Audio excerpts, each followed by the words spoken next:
Hi, my name is Emily Carl and I am a PhD student in Theoretical Physics here at UNSW.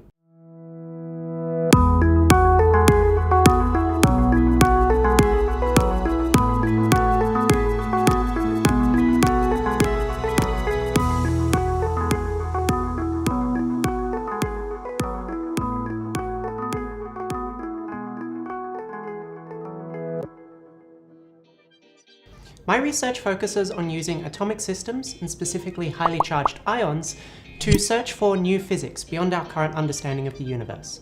So what is a highly charged ion? Well, it's an ion that has a very high charge. Imagine that. But more specifically, it's what happens if we take a neutral atomic system and we rip a whole bunch of electrons off it to be left with something which has a very strong positive charge. Now, in any sort of atomic or ionic system, there are two main effects that tend to compete to determine the properties and structure of our atom. The first is the attraction between the electrons and the atomic nucleus. And because the nucleus is positively charged and the electrons are negatively charged, this is attractive and it tends to pull the electrons in closer to the nucleus. But there is also some interactions between the electrons in the atom. And because they're all negatively charged, this is repulsive and it tends to make things sort of spread out and relax a little bit. And wherever we find the balance between these 2 points is what's going to give us the structure of our atom, things like its atomic spectrum and how it behaves when you strike it with a beam of light. In the case of highly charged ions, what makes them interesting is that the nuclear attraction tends to very strongly dominate over the inter-electron repulsions, which means that we tend to get a system of electrons which are incredibly tightly bound to the nucleus. Consider, as an extreme example, something like uranium-91+. So we've taken 91 electrons from a neutral uranium atom, which normally has 92, ripped them all away, and we're left with a single lonesome electron orbiting around this nucleus with 92 protons in it. The key thing about this, though, is that this electron is going to experience incredibly, mind-bogglingly powerful forces and electric and magnetic fields. So powerful, in fact, that it pushes right up against our current understandings of the laws of physics. So these highly charged ion systems can be a very powerful testbed for searching for new physics and testing whether our current theories hold up in these regimes.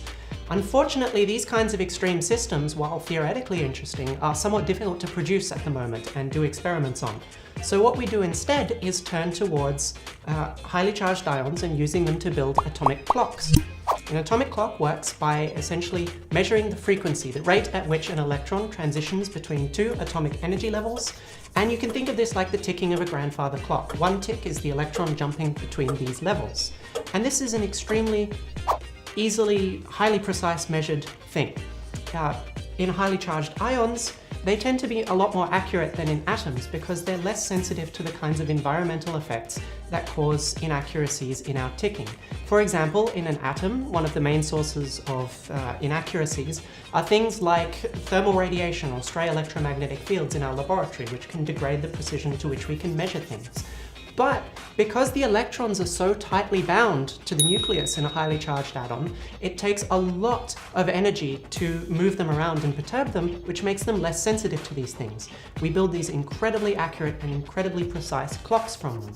Now, in addition to some practical things like being able to make better GPS systems, highly charged ion clocks also give us the potential to measure new physics. The kinds of physics we can measure with them are things like the search for dark matter. So dark matter is this mysterious thing that makes up most of our universe, but we don't really know what it's made of. And it tends to not interact very strongly with everyday matter. But these clocks are precise enough that we might just be able to measure one. The other thing we can do is we can make tests for whether or not the fundamental constants of our universe, things like the mass of an electron, the mass of a proton, the relative strength of the 4 fundamental forces, all of those things that we assume are constant, they might not be. And if we can measure that with these highly charged ion clocks, which can be quite sensitive to slight changes in these constants, then that could totally revolutionize our understanding of physics and the universe at the most fundamental possible level. Now, in this picture, I come in because I am a theorist and I try to calculate the energy levels, the spectra, and how these atoms and ions behave in these sorts of systems. I use extremely powerful, very large-scale computer simulations to do this, the kinds of simulations that require me to work with the most powerful supercomputers in Australia to be able to run them. And at the moment, this is very much in its infancy as a field, but I think it's very important because currently we're just sort of grasping around in the dark, trying to find new physics, and hopefully my research can help shine a bit of a light on things.